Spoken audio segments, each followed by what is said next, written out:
Anyway, what I like about that is, yeah, this sense of like he kind of starts to feel death coming as like a physical thing, um, or he's like sensing some great kind of like evil out there in the water or something. I love the ambiguity of that.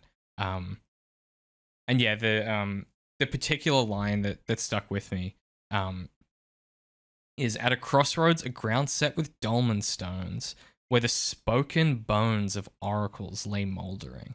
The particular sentence, the particular combination of the spoken bones of oracles lay mouldering. The spoken bones is such a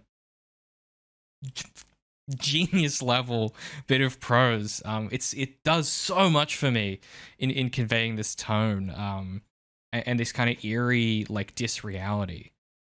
Ugh, I love it. I love this goddamn book, boys. I gotta tell you, it's so good.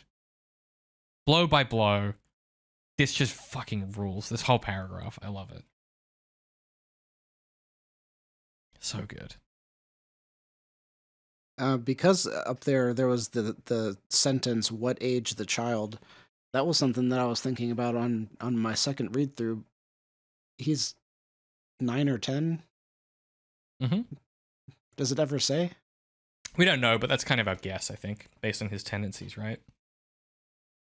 And he was pretty much like the herald of the end of the world because he was born like 3 days later or something like that. Um, so it's like at first I was like, this all happened too quick because all of this destruction that we've seen, like the entirety of humanity gone in less than a decade.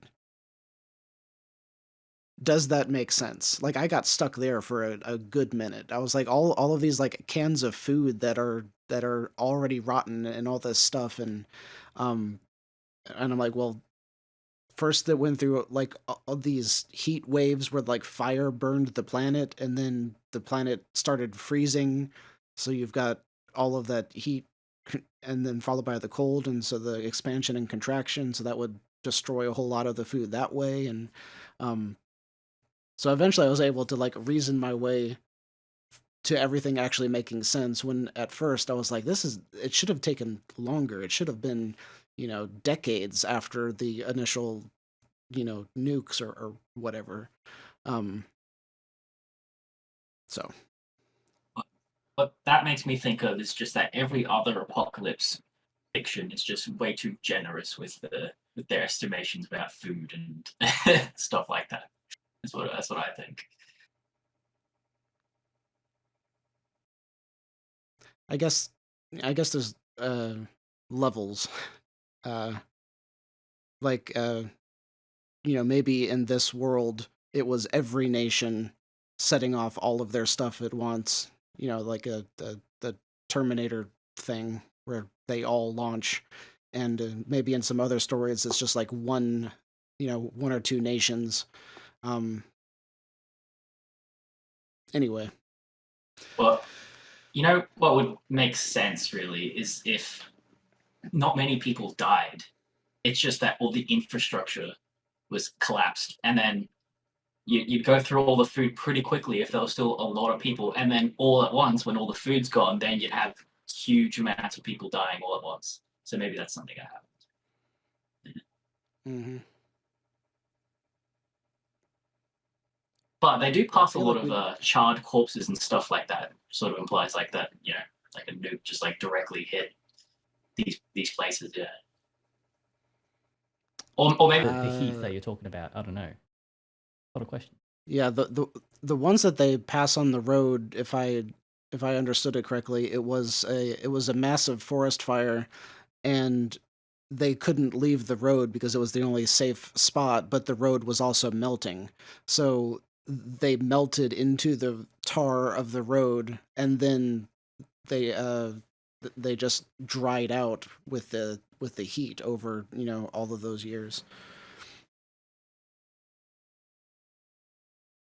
But I Seems feel like bad. we don't get the full scope either of how many people were killed by the roving blood gangs or whatever they are referred to.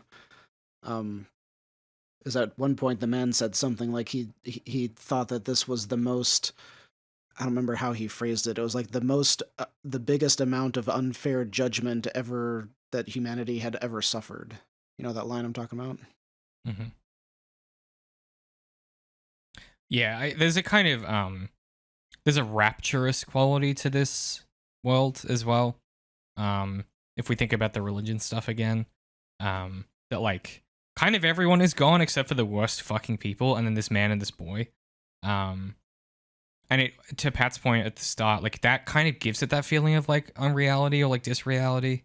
Like it's deliberately disjointed and doesn't really like there's no way to track it logically because the scale of the horror makes it untrackable. I have to tell you, this is making me slightly insane because I keep looking at your camera and feeling like an insane person. It's for the audience in our call. JM is upside down, and it's making me feel crazy. I went to look at you then, and I was like, okay, the.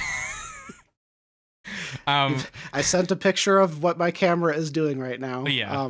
Because I'm just that extra, so that will be included. Yeah, you'll see that, and you'll be like, God damn.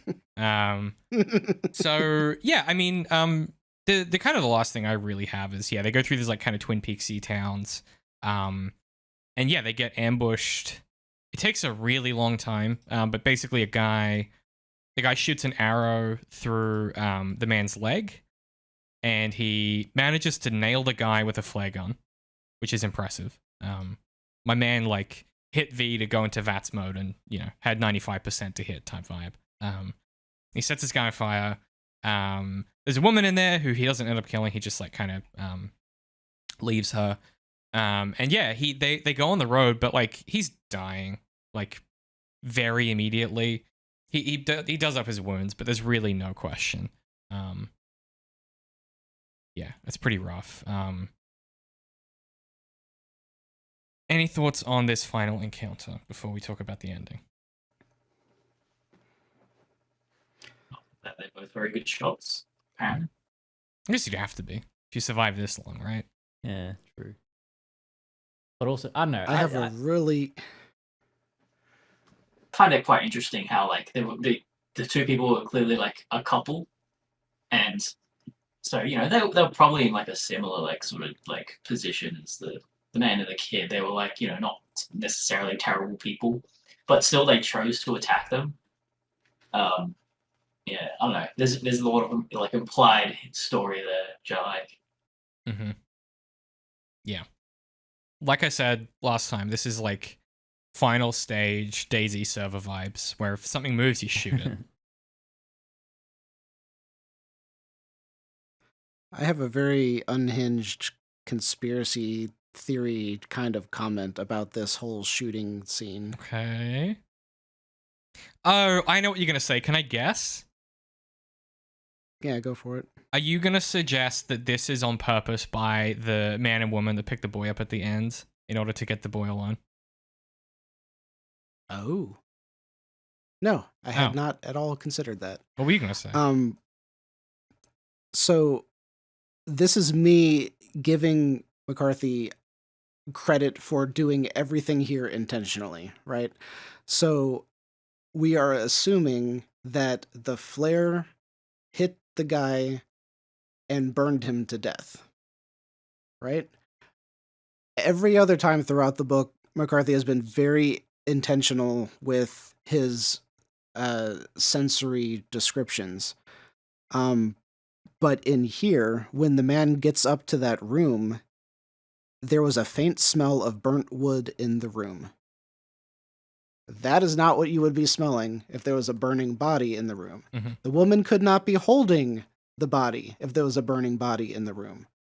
All that we know is that she's holding the body and she has covered the body with her coat. So I keep thinking that the guy with the bow and arrow, he quote unquote like failed, and then whoever was with them stabbed him or something, took the stuff, and left. And and later, a couple pages, the boy says, "Did you kill him?" And the man says, "No." Now he could be lying to try to protect the kid, but a lot of the time he just out